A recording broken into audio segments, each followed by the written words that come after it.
Hello everyone, मैं चमन कुमार स्वागत करता हूं आपका अपने चैनल ऑनलाइन कॉमर्स क्लास में। कैसे हैं आप लोग? आशा करता हूं आप लोग अच्छे होंगे और अच्छे से अपनी पढ़ाई लिखाई कर रहे होंगे। दोस्तों, मैं इससे पहले आप लोगों के साथ जो वीडियो शेयर किया था वो था, उसका हमारा टॉपिक था बिजनेस मैनेजमेंट एंड कम्युनिकेशन का। किसका था? बिजनेस मैनेजमेंट एंड कम्युनिकेशन का। आज जो मैं जिसमें कि लगभग 782 क्वेश्चन थे, बच्चों का कमेंट आया कि बहुत सारा क्वेश्चन उससे मैच किया।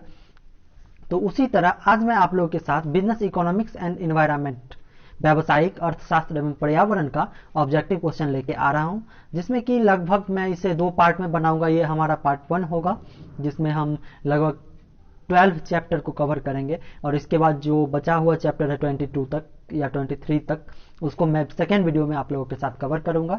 चलिए, आज का जो आपका स्क्रीन पर जो क्वेश्चन दिख रहा है, उस क्वेश्चन में पहला क्वेश्चन है, यह परिभाषा व्यावसायिक अर्थशास्त्र में व्यावसायिक परिस्थितियों का विश्लेषण करने के लिए अर्थशास्त्रीय विचार पद्धति का उपयोग होता है, किसकी है? ऑप्शन नंबर ओ है मैकनेयर व मेरियम, बो है हेंस, सौ है जीएन डियर और दो है इनमें से कोई नहीं। तो इसका आंसर हो जाएगा ऑप्शन नंबर 1 मैकनेयर एवं मेरियम के अनुसार। देखिए, बहुत सारे बच्चों का इस पे कमेंट आएगा कि सर आप केवल हिंदी में करवा रहे हो। देखिए बच्चों, एग्जाम नज़दीक है और मुझे नहीं लगता है कि कुछ ही बच्चों को दिक्कत होंगे जिन बच्चों को वो गूगल ट्रांसलेटर या आपके पास बुक हो तो वो और भी अच्छी बात है। क्योंकि इसके बुक में केवल हिंदी दिया हुआ है, इसलिए मैंने इसको हिंदी में करवा दे रहा हूँ, जिससे कि जितनी जल्दी हो आप लोग इसका रिवीजन कर लेंगे और अच्छे से अच्छे मार्क्स ले आ पाएंगे। चलिए, हमारा दूसरा क्वेश्चन है, economic theory and operational analysis के लेखक हैं। जो हमारे economics theory and operational analysis जो है बुक है, ये एक, उसका लेखक कौन है? ऑप्शन नंबर ओ है रॉबिन्सन, ऑप्शन नंबर बी है किन्स, ऑप्शन नंबर सी है बामोल और ऑप्शन नंबर डी है इनमें से कोई नहीं। तो देखिए बच्चों, इस बुक के लेखक हैं बामोल, ऑप्शन नंबर सी। इसके बाद आ जाइए हम लोग, व्यावसायिक अर्थशास्त्री को कहा जाता है, व्यावसायिक अर्थशास्त्र को कहा जाता है, इसका है ऑप्शन नंबर ओ फर्म का सिद्धांत, उद्यम का अर्थशास्त्र, व्यवसाय प्रबंध का अर्थशास्त्र। तो व्यावसायिक अर्थशास्त्र को का इसका जो आंसर हो जाएगा हमारा option number D, 2 number option जो होगा इसका सही होगा। अब हम आइए अपने अगले क्वेश्चन पे, व्यावसायिक अर्थशास्त्र के क्षेत्र में सम्मिलित किया जाता है मांग विश्लेषण, उत्पादन एवं लागत विश्लेषण, पूंजी प्रबंध, उपयुक्त में से सभी। तो देखिए बच्चों, मांग विश्लेषण में जो हमारा शामिल किया जाता है, ये तीनों ऑप्शन सही होगा, इसलिए ऑप्शन नंबर दो उपयुक्त में से सभी। अब आ जाइए हम अपने अगले क्वेश्चन पे, किसने व्यावसायिक अर्थशास्त्र को आर्थिक सिद्धांत का व्यावसायिक व्यवहार के साथ एकीकरण की संज्ञा दी? तो देखिए बच्चों, यहाँ पे हमारा ऑप्शन नंबर ए, इसमें टिक लगा ही हुआ है, स्पेंसर एवं सिंगलमैन ने। तो ये हमारा चैप्टर 1 का हो गया है। अब हम आते हैं अपने चैप्टर नंबर 2 के ऑब्जेक्टिव पे। चैप्टर नंबर 2 का ऑब्जेक्टिव है, पहला है, व्यावसायिक अर्थशास्त्री के कार्य को बांटा गया है। ऑप्शन नंबर ए है 3 स्तरों पर, ऑप्शन नंबर बी है 4 स्तरों पर, ऑप्शन नंबर सी है 5 स्तरों पर, ऑप्शन नंबर डी है 2 स्तरों पर। देखिए, व्यावसायिक अर्थशास्त्री बिजनेस इकोनॉमिक्स जो है, उनके फंक्शन को मेनली 2 लेवल पे, 2 स्तरों पर डिवाइड किया गया है, इसलिए ऑप्शन नंबर डी हमारा होगा सही। दूसरा क्वेश्चन आ जाइए, प्रत्यक्ष ज्ञान में निर्णय लेने में निम्न कार्य करना होता है: समस्या की जानकारी करना, समस्या का समाधान करना, विचार करना, बेरोजगारी को बढ़ाना। देखिए क्या है, प्रत्यक्ष ज्ञान में निर्णय लेने में निम्न कार्य करना होता है। पहले हम क्या करेंगे, समस्या के बारे में जानेंगे कि प्रॉब्लम है क्या, तभी ना उसके बारे में हम कोई निर्णय ले पाएंगे, इसलिए ऑप्शन नंबर ए जो है समस्या की जानकारी करना हमारा सही आंसर होगा। अब विकसित विचारों के संबंध में तथ्य प्राप्त किए जाते हैं, तथ्यों का संकलन होता है, तथ्यों का अन्वेषण होता है और रुकावटें का ज्ञान होता है। तो देखिए, जो अन्वेषण होता है, ऑप्शन नंबर सी होगा यहां पर सही आंसर, तथ्यों का अन्वेषण होता है। अब आ जाइए हम अपने अगले क्वेश्चन पे, व्यावसायिक अर्थशास्त्री के विशिष्ट कार्य हैं: रुकावट दूर करना, समन्वय करना, तथ्यों का अन्वेषण करना, प्रशासन करना। तो हमारे व्यावसायिक अर्थशास्त्री जो हैं, उनके विशिष्ट कार्य हैं प्रशासन करना, एडमिनिस्ट्रेटिव वर्क।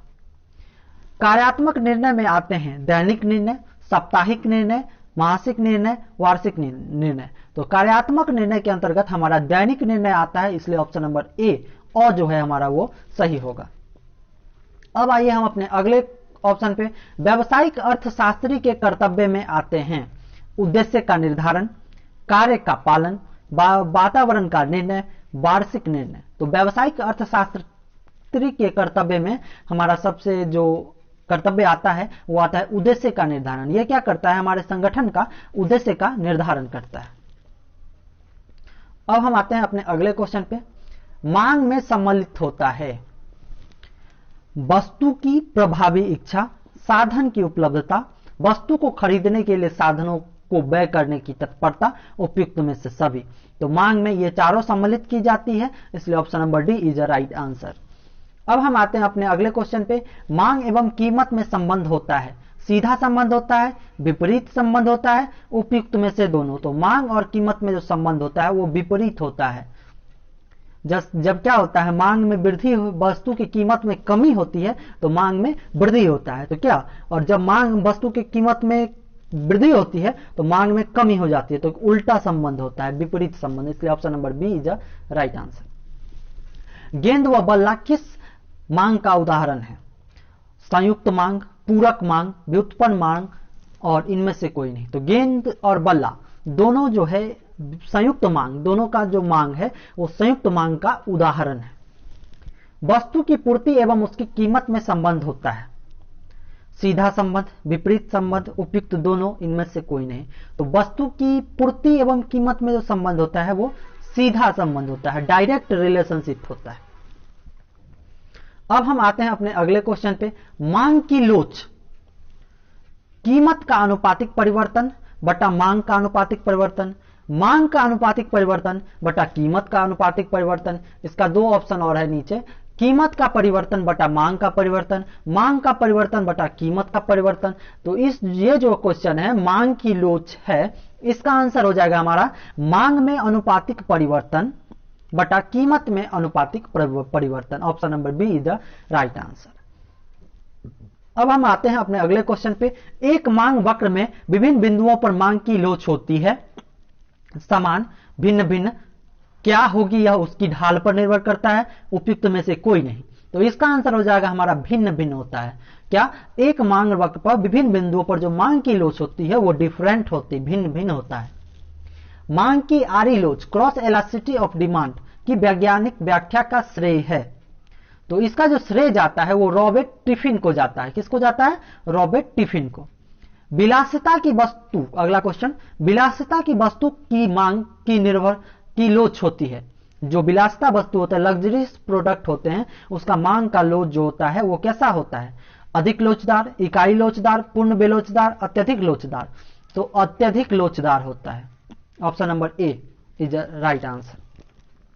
अब हम अगले क्वेश्चन को देखते हैं, जब किसी वस्तु की मांग में अनुपातिक परिवर्तन उस वस्तु की कीमत में अनुपातिक परिवर्तन से कम होता है।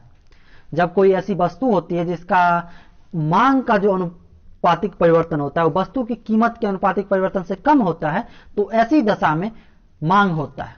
तो ऐसी दशा में मांग जो होती है वो बेलोचदार होती है। Option number B.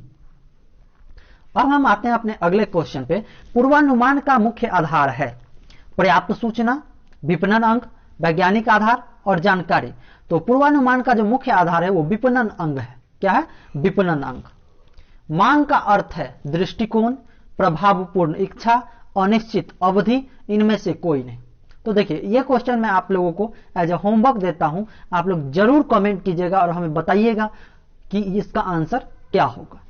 पूर्वानुमान की विधि में पाई जानी चाहिए जटिलता, शुद्धता, विश्वसनीयता, अशुद्धता।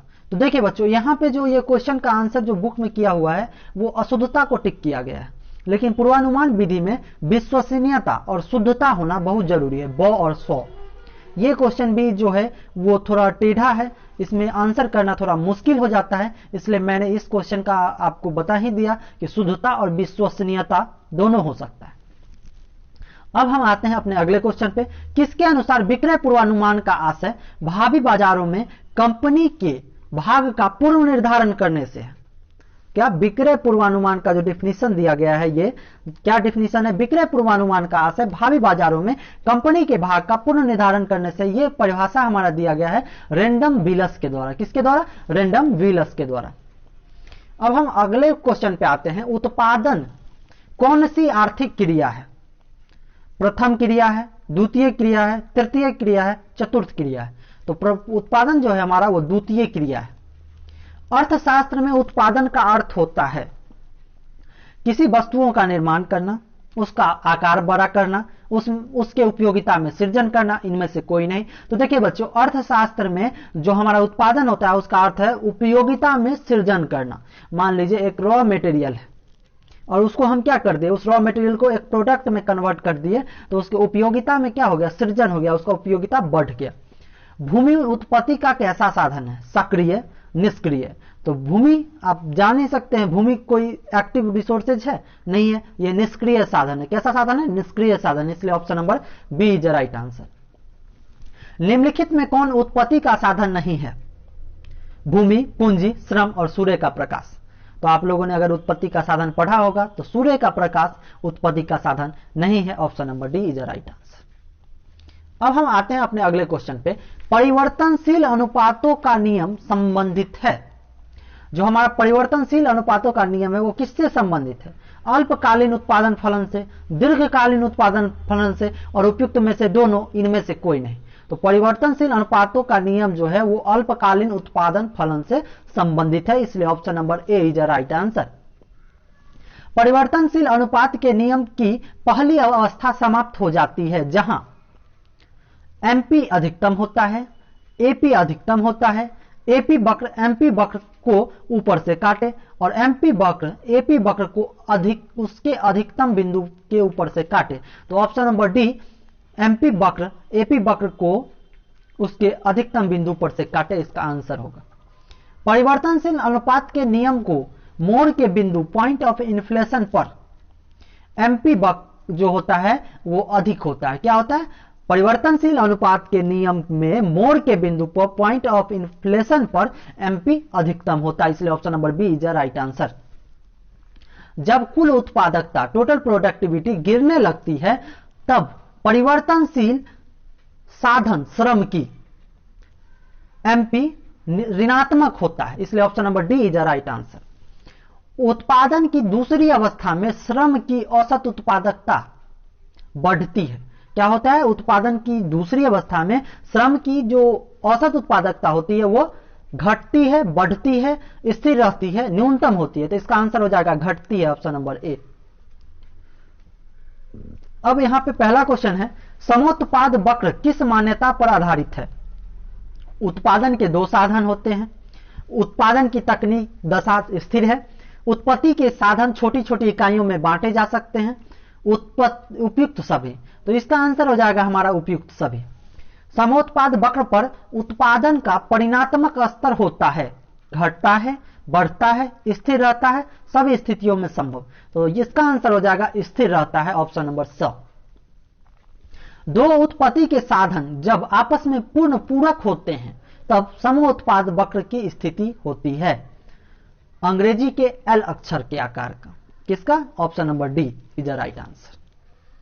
अब हम आते हैं अपने अगले क्वेश्चन पे। उत्पादन के आर्थिक क्षेत्र की सीमाएं को प्रदर्शित किया जाता है समोत्पाद वक्र द्वारा, साधन कीमत रेखा द्वारा, ऋजु रेखाओं द्वारा, इनमें से कोई नहीं। तो इसका होता है ऋजु रेखाओं द्वारा, ऑप्शन नंबर सी। समोत्पाद वक्र मूल बिंदु की ओर होते हैं, उन्नतोदर, अवनतोदर, उपयुक्त दोनों सत्य, इनमें से कोई नहीं। तो option number A is right होगा आंसर। अब हम आते हैं, न्यूनतम लागत संयोग उस बिंदु पर प्राप्त होता है जहां, तो इसका आंसर होता है हमारा option number A, MRTS XY equal to PX बटा PY। अब हम आते हैं अपने अगले क्वेश्चन पे, न्यूनतम लागत संयोग के लिए क्या सत्य है? ऑप्शन नंबर 100 MPX बटा PX इक्वल टू MPY बटा PY, ये होगा हमारा सही। अब हम आते हैं अपने अगले क्वेश्चन पे, न्यूनतम लागत संयोग प्रदर्शित करता है उत्पादक का संतुलन, उपभोक्ता का संतुलन, उपयुक्त दोनों। तो इसका आंसर हो जाएगा उत्पादक का संतुलन। न्यूनतम लागत संयोग उत्पादक का संतुलन प्रदर्शित करता है। बाजार के अंतर्गत निम्नांकित तत्व सम्मिलित होते हैं। क्रेता एवं विक्रेताओं की उपस्थिति, एक वस्तु, संयुक्त, स्वतंत्र तथा पूर्ण प्रतिस्पर्धा, इनमें से सभी। तो बाजार में ये सारी स्थिति देखी जा सकती है, इसलिए option number D is the right answer. क्षेत्र की दृष्टि से बाजार के वर्गीकरण में कौन सा बाजार सम्मिलित नहीं है?